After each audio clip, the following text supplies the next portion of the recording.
Hello மக்களே, இன்றைக்கி நம்ம சேனலில் லாவா பால்ஸ் நான் ட்ரை பண்ணேங்க. நல்லா வந்துச்சு. அதுக்கு நான் 1 கப் அளவுக்கு ராகி மாவு எடுத்திருக்கேன். 3 டேபிள் ஸ்பூன் அளவுக்கு நாட்டு சக்கரை ஆட் பண்ணி கொஞ்சம் கொஞ்சமாக பால் ஆட் பண்ணி அதை ஒரு தோசை மாவு கன்சிஸ்டன்சிக்கு நான் கலந்துக்கிறேங்க.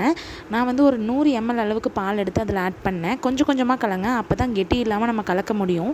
இந்த மாதிரி கொஞ்சம் தோசை மாவு மாதிரி எடுத்து ஊற்றும் போது வரணும், அந்த மாதிரி நம்ம பண்ணிக்கிறோம்.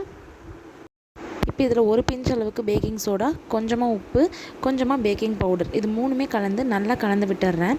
இப்போ 1 டேபிள் ஸ்பூன் அளவுக்கு நெய் ஆட் பண்ணி அதையும் நல்லா கலந்து விட்டுட்டு இன்றைக்கி நம்ம பணியாரக்கல்லில் தான் ஊற்ற போகிறோங்க. ஸோ இதை பணியாரம்னு சொல்லிடாதீங்க, ராகி பணியாரம் கிடையாது. நடுவில் சாக்லேட் வச்சு சாக்கோ லாவா கேக்காக தான் பண்ண போகிறோம். நான் இப்போ எல்லா கல்லுலேயும் கொஞ்சம் கொஞ்சம் ஊற்றிக்கிறேன் மாவு. அப்புறம் யூஸ்வலாக நம்ம வைக்கிற மாதிரி நடுவில் ஒரு பீஸ் டார்க் சாக்லேட் வச்சு மேலே அதை நல்லா கவர் பண்ணிடுறேன்.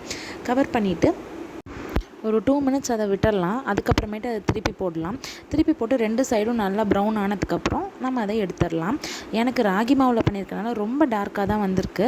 பட் டேஸ்ட் வைஸ் ரொம்ப ரொம்ப சூப்பராக இருந்துச்சுங்க. இங்கே பாருங்கள், பிரிக்கும் போது உள்ளே நம்ம வச்ச அந்த டார்க் சாக்லேட் நல்லா மெல்ட் ஆகி சூப்பராக வந்திருக்கு நமக்கு. ஸோ பார்க்குற நீங்களும் இதை வீட்டில் ட்ரை பண்ணிவிட்டு கமெண்ட் பாக்ஸில் எனக்கு எப்படி இருந்துச்சுங்கிறத சொல்லுங்கள்.